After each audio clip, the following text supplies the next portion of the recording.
기도하면서 하나님께서 당신을 통해 메마른 땅에 샘물 나게 하시길, 가난한 영혼, 목마른 영혼, 당신을 통해 주 사랑 알기 원하네.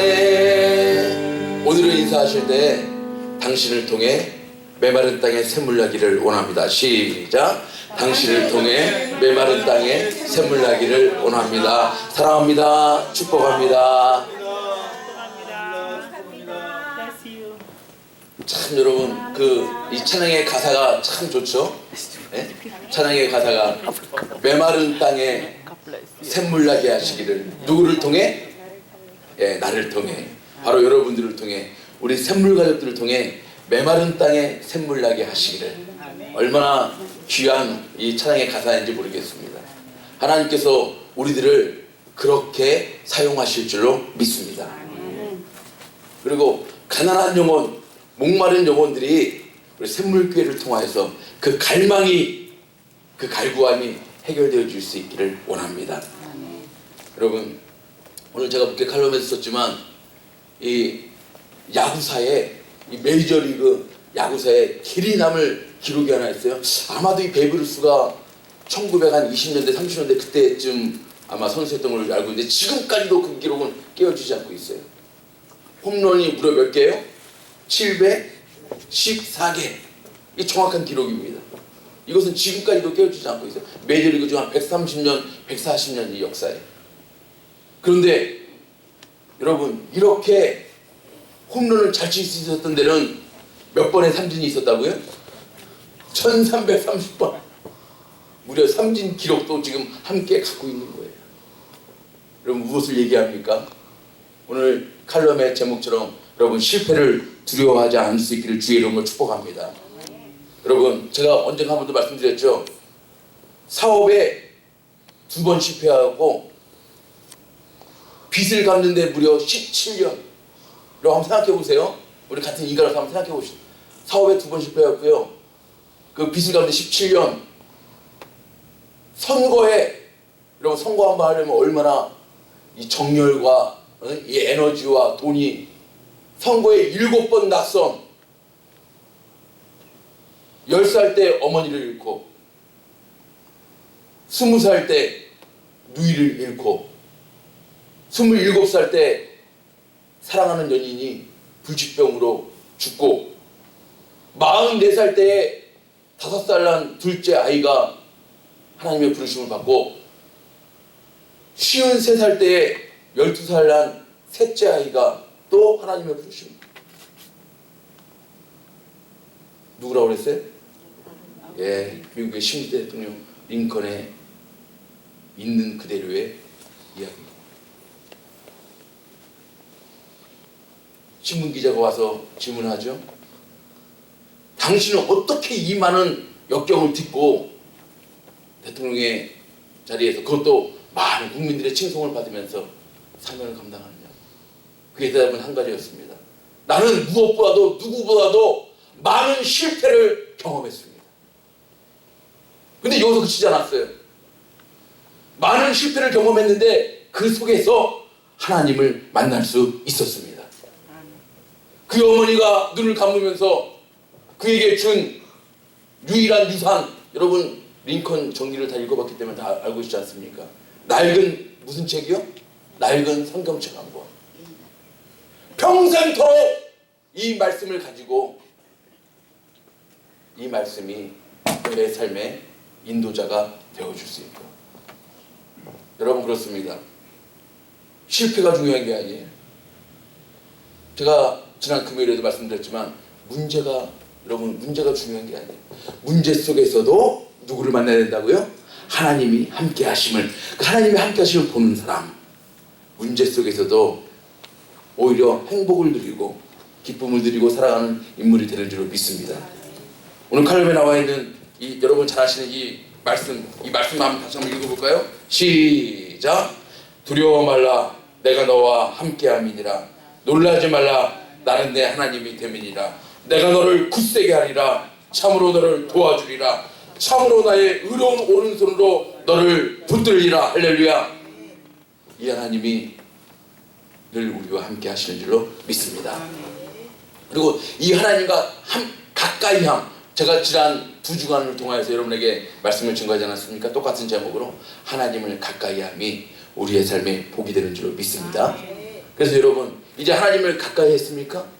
그러면 우리가 어디까지 자라나야 돼요? 오늘 말씀의 제목처럼 하나님을 본받는 자. 그래서 에베소서, 오늘 제가 말씀은 8절부터 14절까지 읽었지만 에베소서 4장의 주된 내용이 무엇인가?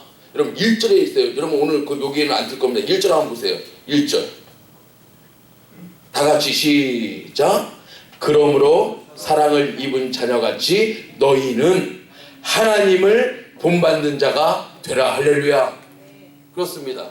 이제는 하나님을 가까이 모시고 우리가 어떠한 모습까지 자라나야 되는가? 하나님을 본받는 자. 이것이 우리의 삶의 고울이 되어야 할 줄로 믿습니다. 하나님을 본받아야 돼요. 그러면 어떻게 하는 것이 하나님을 본받는 것인가? 오늘 말씀 속에서 우리 말씀의 그 비밀을 찾기를 원합니다. 첫 번째, 다 같이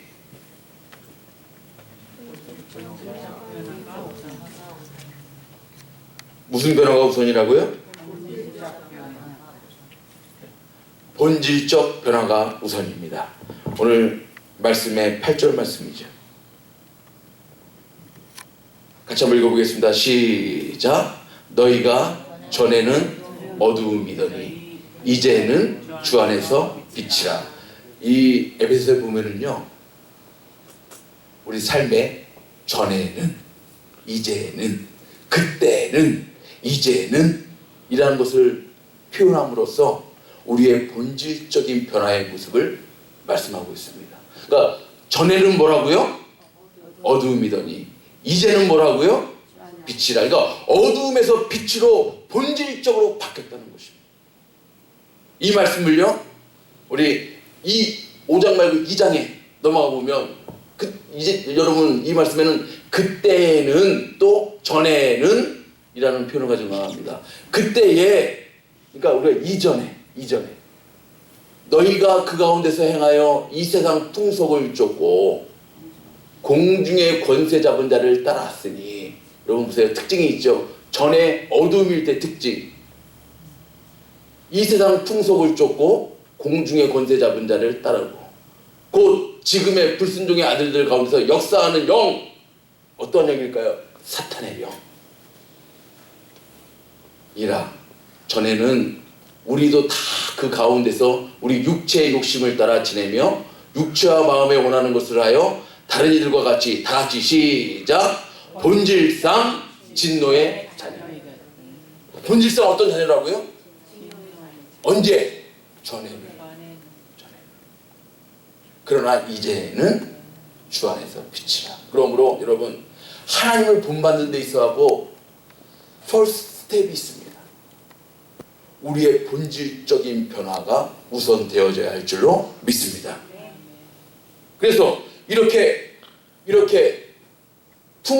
세상 풍속을 따르고 이 마귀 사탄의 그 불순종하는 아들들 가운데서 역사하는 영에 따라서 살았던 사람들의 특징이, 여러분 오늘 본문 읽지는 않았지만 3절 4절 앞에 5장 3절 4절에는 그 특징이 나와 있어요. 전에 불순종, 그 사탄의 영을 따랐던 자들의 모습의 특징이 무엇인가? 음행과, 첫 번째 음행과 온갖 더러운 것과, 두 번째 탐욕은 너희 중에서 그 이름이라도 부르지 말라. 이는 성도에 마땅한 바 아니라 누추함과 어리석은 말이나 희롱의 말이 마땅치 아니하니 돌이켜 감사하는 말을 하라. 그러니까 전에 어두움의 영을 따랐던 사람들의 특징이 무엇인가? 이렇게 좀 묘화할 수가 있어요. 음행, 탐욕, 특별히 말의 더러움, 이러한 것들이 특징이었던 거예요. 여러분 그렇습니다. 어두움의 영의 권세를 따라 살 때는 바로 이러한 더럽고 추악한 모습들이 우리 가운데 있었더라는 거예요. 그런데 이제는 뭐라고요? 누구 안에서? 주 안에서 빛이라. 근데 빛되는 거에 있어가지고 조건이 하나 있죠. 어떤 조건이에요? 주 안에서. 그러니까 우리 스스로 빛된 삶을 살아갈 수가 없다라는 것입니다. 반드시 누구를 통해서만? 예수 그리스도를 통해서만. 그래서 여러분 로마서 8장 1, 2절에서 사도 바울이 이렇게 얘기합니다. 그러므로 이제는 그리스도 예수 안에, 이 조건이죠. 그리스도 예수 안에 있는 자에게는 결코 정죄함이 없나니 이는 다시 한번 또 얘기합니다. 그리스도 예수 안에 있는 생명의 성령의 법이 죄와 사망의 법에서 너를 해방하였음이니라. 할렐루야. 빛된 삶을 살아가는, 또 빛으로 본질적으로 바뀌어지기 위해서는 조건이 하나 있어요. 그리스도 예수 안에 있을 때에, 그리스도 예수의 보혈으로만. 그럼 우리의 의가, 우리의 공로가, 우리의 자랑이 우리가 믿고 싶어서가 아닙니다. 그리스도 예수께서 우리 안에 성령으로 역사하실 때에 우리는 본질상 이제 진노의 자녀에서, 이제 어둠의 자녀에서 빛의 자녀로 새롭게 거듭나는 줄로 믿습니다. 그렇습니다. 그러므로 하나님을 본받는 삶을 살기 위해서는 본질적인 변화가 우선되어야 합니다. 여러분, 주님과 가까운 것은요, 우리의 힘을 안 되잖아요. 우리가 계속해서 말씀 배웠잖아요. 에베소서 우리 또 2장 13절에 보니까 다 같이 한번 읽겠습니다. 시작. 이제는 전에 멀리 있던 너희가 그리스도 예수 안에서 그리스도의 피로 가까워졌느니라. 두 번이나 반복했어요. 그리스도 예수 안에서 그리스도의 피로. 하나님과 가까울 수 있는 방법은, 하나님과 우리 사이가 화목할 수 있는 방법은 그리스도 예수의 보혈의 피밖에 없다. 여러분, 여기서 이제는, 그럼 전에는 뭐였다는 거예요? 전에는 어둠의 영을 따라, 이 세상 풍속을 따라 살았던 우리들은 이제 하나님과 관계가 먼 그러한 삶을 살았다는 거예요. 그러나 이제는, 여러분 참 시제가 중요해요. 이제는 그리스도 예수 안에서 그리스도의 피로 우리 하나님과 가까운 교제를 하며 살아가는 본질이 바뀌어진 저와 여러분의 삶이 되어진 줄로 믿습니다. 본질적인 변화가 우선이에요. 하나님을 본받는 삶을 살기 위해. 두 번째, 다 같이 시작. 행동적 변화가 뒤따라야 합니다. 여러분, 이제 본질적으로 변화되었습니까? 이제 어두움에서 빛으로 변화되었습니까? 그러면 이제는 행동적인, 삶적인 변화가 뒤따라야 합니다. 그래서 오늘 5장 8절 후반부의 말씀 다 같이 시작. 빛의 자녀들처럼 행하라. 할렐루야. 빛의 자녀들처럼, 그 다음에 중요한 말씀, 행하라. 행하는 믿음이 뒤따라야 합니다. 행동이 뒤따라야 합니다. 어떤 신학자가 얘기를 했더라고요. 1000g의 1톤의 생각보다 1g의 행동이 더 중요하다. 여러분, 정말 믿는다고 하면서 이제는 정말 이제 본질상 어두움에서 빛으로 바뀌었습니까? 그러면 진정한 변화는 우리의 삶 속에서, 우리의 행동 속에서 변화가 뒤따라야 합니다. 근데 그 삶의 변화를 무엇으로 할 수 있는가? 바로 9절 말씀이 이어서 말씀하고 있잖아요. 다 같이 시작. 빛의 열매는 모든 착함, 두 번째 의로움, 세 번째 진실함에 있느니라. 할렐루야. 이러한 열매들을 보고, 이러한 삶의 내용들을 보고, 아, 저 사람이 이제 본질이 바뀌어져서 행동까지 바뀌어지는구나 라고 알 수 있다는 것입니다. 그러므로 여러분, 참 중요합니다. 착함과 선과 의로움, 또 뭐예요? 진실함. 여러분 꼭 기억하세요. 그래서 여러분, 우리 야고보 사도가 그 야고보서에서 계속 강조하는 것이 뭐예요? 믿음이 있다고 말로만 하지 말고 뭐라고요? 야고보서 2장 17절 시작. 이와 같이 행함이 없는 믿음은 그 자체가, 여러분 이 말씀을요 너무 쉽게 우리가 지나쳐버리면 안 됩니다. 행함이 뒤따르지 않는 믿음은 내가 하나님을 믿는다고 하면서도, 내가 하나님을 사랑한다고 하면서도 행함이 뒤따르지 않는다면 말로만 가지고는 그것은 죽은 것이라, 가증된 것이라. 그래서 여러분, 우리 요한 사도는 별명이 뭐예요? 사랑의 사도잖아요. 사랑의 사도. 그가 그 사랑을 그렇게 요한복음과 요한 1, 2, 3서를 통하여서 그렇게 사랑을 외치면서 그 한 내용 중에 하나가 뭐예요? 여러분, 요한 1서 한번 볼까요? 자녀들아, 우리가 말과 혀로만 사랑하지 말고, 다 같이 시작, 오직 행함과 진실함으로 하자. 할렐루야.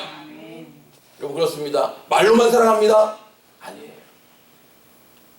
우리의 행함으로 나타나야 된다는 거예요. 그리고 사랑함에 있어서 여러분, 거짓된 사람도 있다. 그러므로 사랑의 참 중요한 덕목 가운데 하나는 진실함으로. 진실함. 여러분, 참 제가 말씀을 준비하면서 이 부분에 참 하나님께서 제 마음을 움직이시더라고요. 정말 진실함. 박 목사, 하나님의 교회를 진실함으로 사랑합니다. 박 목사, 하나님의 교회 성도들을 진심으로 사랑합니다. 여러분, 자녀들도 마찬가지예요. 여러분의 자녀들 진심으로 사랑하십니까? 사랑하는 것 같은데 머리로는, 입술로는. 그러나 여러분, 우리의 행함으로, 진실함으로 사랑해야 할 줄로 믿습니다. 그 하나의 증거를 얘기하잖아요.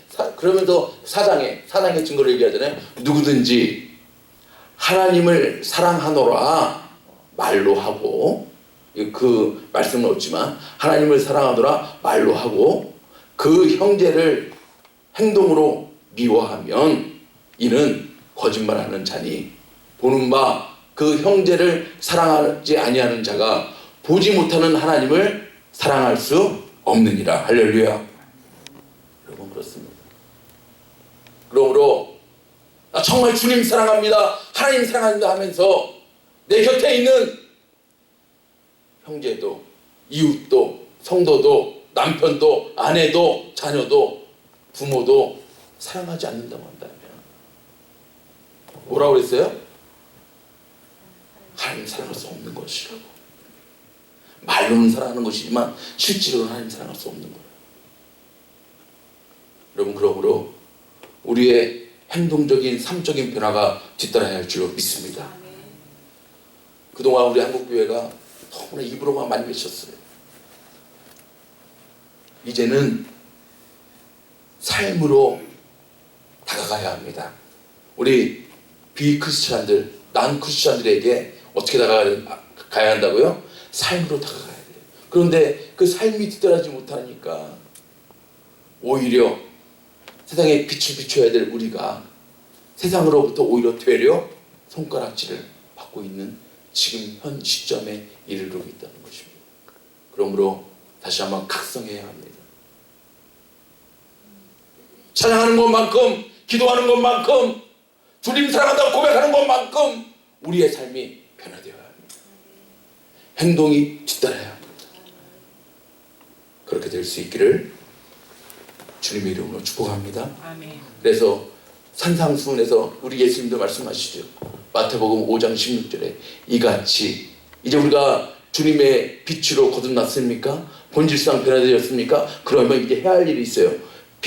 너희 빛을 어떻게 하라고요? 사람 앞에 비치게 하라는 거예요.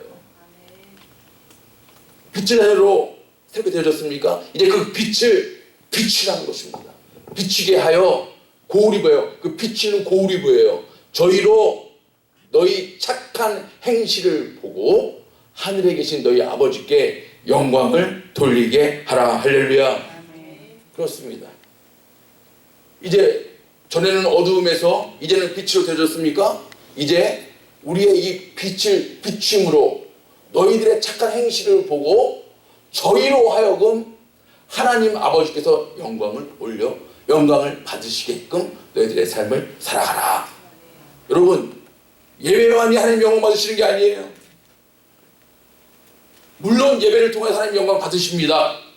그런데 하나님이 더 기쁘게 하는 건 삶의 현장 속에서 하나님이 영광 받으시는 것. 이것은 너희 착한 행실을 보고 세상 사람들로 하여금 하나님 아버지께서 영광을 받으시도록 하라.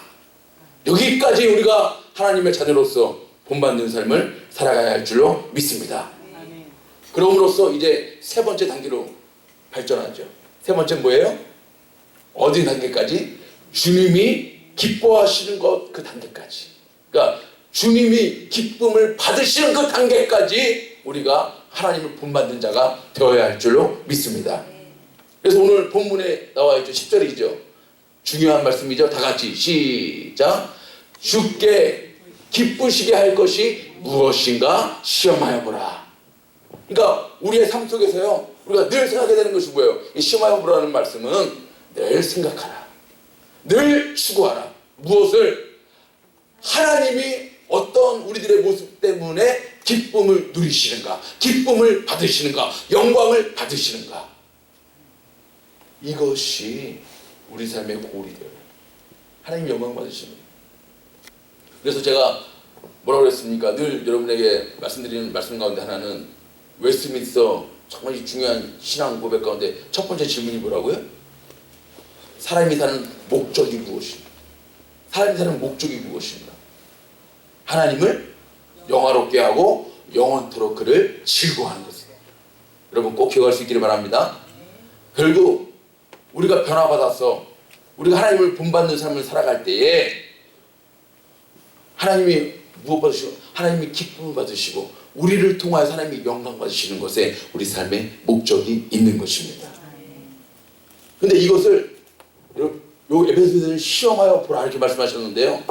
로마서에 보니까요. 12장에 보니까 여러분 아시는 말씀이죠. 2절에 보니까 너희는 이 세대를 본받지 말고 오직 마음을 새롭게 함으로 변화를 받아 다 같이 시작. 하나님의 선하시고 기뻐하시고 온전하신 뜻이 무엇인지 분별하도록 하라. 아까 시험하여 보라. 분별하도록 하라. 무엇을? 하나님이 선하시고 하나님이 기뻐하시고 온전하신 뜻이 무엇인지. 그러니까 하나님이 나의 어떤 모습을 통해서 기쁨을 얻으시는지, 기쁨을 받으시는지 늘 생각하며 살아가라. 그렇다고 한다면 여러분, 하나님이 기뻐하시는 일이 무엇이 있을까요? 한번 생각해 봐야 되겠죠. 하나님이 기뻐하시는 일을 늘 생각하며 늘 추구하며 살아가라 말씀하셨는데, 그렇다고 한다면 하나님이 기뻐하시는 일은 무엇입니까? 여러분 너무나도 많이 있죠. 너무 많이 있는데 그중에 대표적으로 오늘 2절 말씀 바로 앞에 보면 1절 말씀에 대표적인 것이 나와요. 그러므로 형제들아 내가 하나님의 모든 자비하심으로 너희를 권하노니 너희 몸을 하나님이 기뻐하시는 거룩한 산제사로 드리라. 이는 너희의 드릴 영적 예배니라. 할렐루야. 하나님은 우리의 예배를 통하여서 영광 받으시는 줄로 믿습니다. 예배를 통하여 하나님이 기쁨을 누리시는 줄로 믿습니다. 그런데 예배는요 반드시 오늘 드려지는 이 주일 예배만이 아니에요. 우리가 이렇게 공회로 모여서 드리는 예배만이 아니에요. 너희 삶 속에서 산제사, 이것은 우리의 삶을 통해서 하나님을 예배하는 것입니다. 그러므로 모였을 때 다 같이 예배 드리는 것뿐만 아니라 우리의 삶 속에서 하나님을 예배하며 나갈 때 하나님은 예배를 통해서 기쁨을 이기지 못하시며 기쁨을 받으시는 좋으신 하나님 되시는 줄로 믿습니다. 예배를 통해서 하나님을 영광 받으십니다. 그러면 여러분 예배를 귀하게 생각해야 돼요. 그리고 예배에 성공해야 합니다. 예배에 성공하는 자가 인생의 성공자가 되어질 줄로 믿습니다. 하나님이 기쁨을 누리시는 거예요. 예배를 찬양을 통하여, 기도를 통하여, 하나님 주신 말씀을 통하여, 감사를 통하여 하나님은 기쁨을 받으시는 거예요. 근데 이것이 우리의 삶 속에서 그렇게 찬양하는 삶, 기도하는 삶, 기뻐하는 삶, 감사하는 삶 되어야 할 줄로 믿습니다. 예배를 통해 하나님이 기쁨을 누리시고요. 히브리서 13장 16절에 보니까요. 다 같이 시작.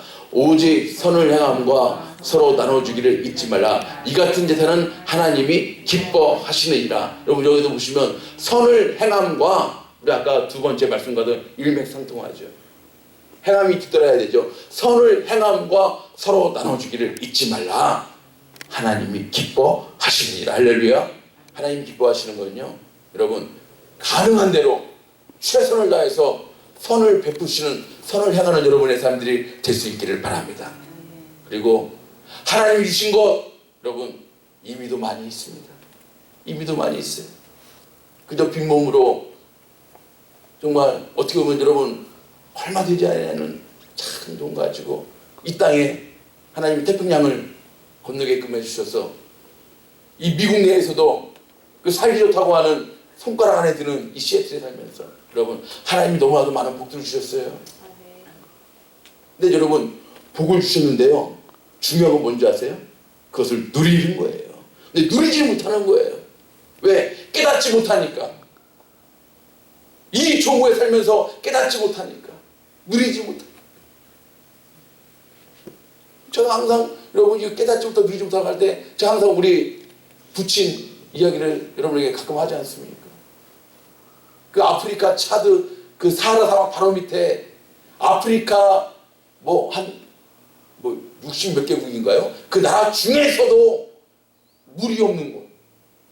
그 사하라 사막 밑에 차드라고 하는 그 나라는 아프리카 그 나라 중에서도 빈국 중에 하나입니다. 여러분 거기에 모습을 딱 보시고 우리 부친이 한 3번 정도 여기 방문하셨거든요. 시애틀에 오실 때마다 시애틀 공항에 내리실 때마다 느끼시는 것이 정말 쉬운 말로 지상의 천국과 지상의 지옥을 한 번에 보는 것 같아요. 그렇다고 했잖아요. 그 현지인 사역자가 우리 한국 그 불어권 선교회에 초대를 받아가지고 한국에 한번 이게 참 큰 영광이 얼마 큰 영광이겠어요. 그 정말 뭐 GMP인가 그것이 200달러인가 그밖에 안 되는 그 나라에서 한국을 한번 방문하게 되었으니, 그런데 여러분 다른 건 다 손재치고요. 한 달 정도 한국에 머무르고 돌아갔는데 그 다음부터 시름시름 앓더라는 거예요. 시름시름 앓더라는 거예요. 왜? 그 전에는 자기가 살고 있는 그 바운드리가 그게 전부인 줄 알고 잘 모르고 안 보고 안 듣고 했을 때는 그게 전부인 줄 알고 살다가 21세기의 대한민국을 보고 돌아갔으니 시름시름 앓더라는 거예요. 그러면서 우리 부친께서 하시는 말씀 중 하나가, 만약에 그 차드 사람들이 이 미국이나 대한민국이나 서울이나 이런 곳을 한 번이라도 보고 경험했으면요, 그 안에서 살 사람이 아무도 없다는 거예요. 정말 얘기해요. 어떻게 해서 탈출하고 이렇게 했을 거라. 제가 직접 들은 저희 부친의 간증입니다. 여러분 가능하면 여러분들이 이미 받은 복과 은혜를 이제는 나누는 삶을 살 수 있기를 주의 이름으로 축복합니다. 아멘. 여러분 힘드세요? 어려우세요? 여러분보다 더 어려우신 분들 조금만 여러분의 눈의 시야를 좀 낮추세요. 그러면 하나님이 보게 해 주실 것입니다. 지금도 렌트비를 못 내서, 지금도 은행의 어카운트에 몇십 불이 없었어. 지금도 하루 3끼 하는 것이 부담이 되는 분들도 사실 우리 주변에 많이 있습니다. 더 중요한 것은 복음을 몰라서 영원한 멸망 가운데 나가고 있는 우리 주변의 영혼들도 많이 있습니다. 그러므로 영과 육의 가난한 분들에게 우리의 시야가 머무를 수 있기를 주의 이름으로 축복합니다. 그리고 시편 147편 11절에 보면 하나님이 또 기뻐하시는 것이 있어요. 다 같이 읽겠습니다. 시작. 자기를 경외하는 자와 그 인자하심을 바라보는 자들을 기뻐하시는도다. 하나님이 기뻐하시는 것 중에 또 하나는 하나님을 경외하는 자. 지난번에 말씀드렸죠. 하나님을 경외하는, 우리 하나님 가까이 하는 것에 있어갖고 3번째 단계는요, 하나님을 경외하고, 우리가 하나님을 경외하고 하나님을 나의 삶의 왕으로, 나의 삶의 주인으로 인정하고 나아가면 하나님이 우리에게 친밀함으로 다가오신다는 것입니다. 여러분 하나님을 경외할 수 있길 바랍니다. 이것은 다른 게 아니에요. 하나님, 나의 삶의 주인은 돈이 아니라, 환경이 아니라, 명예가 아니라 나의 삶의 주인은 하나님이시다. 나의 사업의 주인도 하나님이시다. 나의 직장의 주인도 하나님이시다. 나의 가정의 주인도 하나님이시다. 무엇보다 하나님의 교회인 이 샘물교회의 주인도 하나님이시다. 이것을 인정하고 나아가는 자들을 하나님이 기뻐하신다는 것입니다. 여러분, 이렇게 살 수 있기를 주의 이름으로 축복합니다. 그러므로 이렇게 하나님이 기뻐하시고 하나님이 영광 받으시는 삶을 살아가면 정말 하나님이 우리에게 그 한없는 은혜와 사랑을 더욱더 풍족히, 이 시애틀에 요즘에 이 봄비가 내리는 것처럼 우리 심령에도 성령의 단비가 촉촉히 적셔질 줄로 믿습니다. 세 가지 말씀드렸죠. 하나님을 본받는 자가 되기 위해서는 첫 번째 뭐라고요? 본질적인, 전에는 어두움, 이제는 빛. 그러면 두 번째 단계는 빛으로서 행함이 있는, 빛으로서 비춤이 있는 삶을 살아가라. 결국 우리의 삶의 고울은 세 번째, 하나님을 기쁘시게. 여러분 한번 따라해 주세요. 하나님을 기쁘시게. 하나님을 기쁘시게. 그렇게 살 수 있기를 주의 이름으로 축복합니다.